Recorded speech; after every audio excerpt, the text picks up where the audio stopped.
বলিউডের বাদশাহ শাহরুখ খানকে কেন দেশদ্রোহী ও জাতীয় স্বার্থ বিরোধী আখ্যা দেওয়া হচ্ছে, এবং মাত্র একজন বাংলাদেশি ক্রিকেটারকে দলে নেওয়াই কি তার জীবনের সবচেয়ে বড় ভুল হয়ে দাঁড়ালো?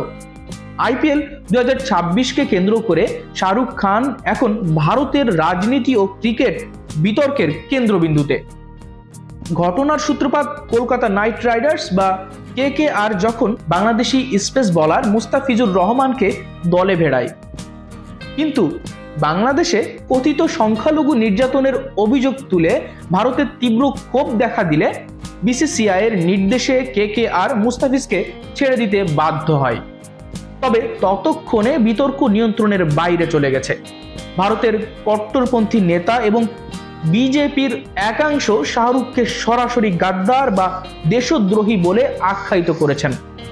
এমনকি তার জিহ্বা কেটে ফেলার মতো ভয়ঙ্কর হুমকিও এসেছে। দেশের বিভিন্ন স্থানে শাহরুখের পোস্টারে কালি লাগানো হচ্ছে। সোশ্যাল মিডিয়ায় শাহরুখের মন্তব্যের যেসব ভিডিও ঘুরছে, ফ্যাক্ট চেক করে দেখা গেছে সেগুলো আসলে ডিপ ফেক বা 2014 সালের পুরনো ক্লিপ।